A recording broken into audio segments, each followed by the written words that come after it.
ಮಹಾಭಾರತದ ಗ್ರಂಥಗಳು ಕೇವಲ ಐತಿಹಾಸಿಕ ಸಂಘರ್ಷಗಳಲ್ಲದೆ ಸ್ವರ್ಗೀಯ ಯುದ್ಧಗಳು ಮತ್ತು ದೈವಿಕ ಹಸ್ತಕ್ಷೇಪಗಳ ಕಥೆಗಳನ್ನು ಹೆಣೆಯುತ್ತವೆ. ರುದ್ರಾಕ್ಷಿಯ ಕಥೆಯು ಅಂತಹ ಒಂದು ದಂತಕಥೆಯಾಗಿದ್ದು ಶಿವನ ಪರಿವರ್ತಕ ಶಕ್ತಿ ಮತ್ತು ಇಂದಿಗೂ ಪೂಜಿಸಲ್ಪಡುವ ಪವಿತ್ರ ವಸ್ತುವಿನ ಜನನವನ್ನು ವಿವರಿಸುತ್ತದೆ. ಮಹತ್ವಾಕಾಂಕ್ಷೆಯಿಂದ ಪ್ರೇರಿತನಾಗಿ ತ್ರಿಪುರ ಎಂಬ ಭಯಾನಕ ರಾಕ್ಷಸನು ಲಾಭವನ್ನು ಅರಸುತ್ತಾ ಕಠಿಣ ತಪಸ್ಸನ್ನು ಕೈಗೊಂಡ. ಅವನ ಸಮರ್ಪಣೆಯಿಂದ ಮೆಚ್ಚಿದ ಸೃಷ್ಟಿಕರ್ತನಾದ ಬ್ರಹ್ಮ ಅವನಿಗೆ ಪ್ರಬಲವಾದ ವರವನ್ನು ನೀಡಿದ. ಈ ವರವು ತ್ರಿಪುರವನ್ನು ವಾಸ್ತವಿಕವಾಗಿ ಅಜೇಯನನ್ನಾಗಿ ಮಾಡಿತು. ಇದರಿಂದಾಗಿ ಅವನ ಅಧಿಕಾರದ ದಾಹವನ್ನು ತಣಿಸಲಾಗಲಿಲ್ಲ. ತನ್ನ ಹೊಸ ಬಲದ ನಶೆಯಲ್ಲಿದ್ದ ತ್ರಿಪುರ ಸ್ವರ್ಗದ ಮೇಲೆ ವಿನಾಶಕಾರಿ ದಾಳಿಯನ್ನು ಆರಂಭಿಸಿದ. ಒಂದು ಕಾಲದಲ್ಲಿ ಸ್ವರ್ಗೀಯ ಆಡಳಿತಗಾರರಾಗಿದ್ದ ದೇವತೆಗಳು ಅವನ ಶಕ್ತಿಗೆ ಸರಿಸಾಟಿಯಾಗಿರಲಿಲ್ಲ. ತಮ್ಮ ಸ್ವರ್ಗೀಯ ನಿವಾಸಗಳಿಂದ ಹೊರಹಾಕಲ್ಪಟ್ಟ ಅವರು ತಮ್ಮನ್ನು ತಾವು ಸ್ಥಳಾಂತರಗೊಂಡು ಅಸಹಾಯಕರಾಗಿ ಕಂಡುಕೊಂಡರು. ತಮ್ಮ ಹತಾಶೆಯಲ್ಲಿ ಅವರು ಬ್ರಹ್ಮದೇವನನ್ನು ಭೇಟಿಯಾಗುತ್ತಾರೆ. ಬ್ರಹ್ಮನ ಬಳಿ ಸುವ್ಯವಸ್ಥೆಯನ್ನು ಪುನರ್ಸ್ಥಾಪಿಸಲು ಮಧ್ಯಪ್ರವೇಶಿಸುವಂತೆ ಬೇಡಿಕೊಂಡರು.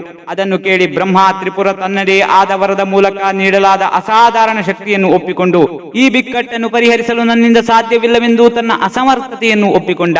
ನಂತರ ಅವನು ದೇವತೆಗಳಿಗೆ ಶಿವನ ಸಹಾಯವನ್ನು, ವಿನಾಶದ ಮತ್ತು ಸಂಭಾವ್ಯ ಉದ್ಧಾರಕನನ್ನು ಕೋರಲು ನಿರ್ದೇಶಿಸಿದ. ಅದರಂತೆಯೇ ದೇವತೆಗಳೆಲ್ಲರೂ ನವೀಕೃತ ಭರವಸೆಯೊಂದಿಗೆ ಅಪಾರ ಶಕ್ತಿಯ ಸಾಕಾರ ರೂಪವಾದ ಶಿವನ ಬಳಿಗೆ ಬಂದರು. ತ್ರಿಪುರ ವಿಶ್ವ ಸಮತೋಲನಕ್ಕೆ ಒಡ್ಡುವ ಬೆದರಿಕೆಯನ್ನು ಗುರುತಿಸಿದ ಶಿವ ತಕ್ಷಣ ಮಧ್ಯ ಪ್ರವೇಶಿಸಲು ಒಪ್ಪಿಕೊಂಡ. ದೈವಿಕ ಯೋಧ ಶಿವ ಮತ್ತು ಅಧಿಕಾರದಿಂದ ಹಸಿದ ರಾಕ್ಷಸ ತ್ರಿಪುರನ ನಡುವೆ ಭೀಕರ ಯುದ್ಧ ನಡೆಯಿತು. ಶಿವ ತನ್ನ ದಿವ್ಯ ಆಯುಧಗಳನ್ನು ಬಳಸಿ ಅಪ್ರತಿಮ ಶೌರ್ಯದಿಂದ ಹೋರಾಡಿದ. ಅಂತಿಮವಾಗಿ ತನ್ನ ಬಾಣದಿಂದ ಉತ್ತಮ ಗುರಿಯಿಟ್ಟ ಶಿವ ತ್ರಿಪುರನನ್ನು ಸೋಲಿಸಿ ಸ್ವರ್ಗಕ್ಕೆ ಶಾಂತಿಯನ್ನು ಪುನರ್ಸ್ಥಾಪಿಸಿದ.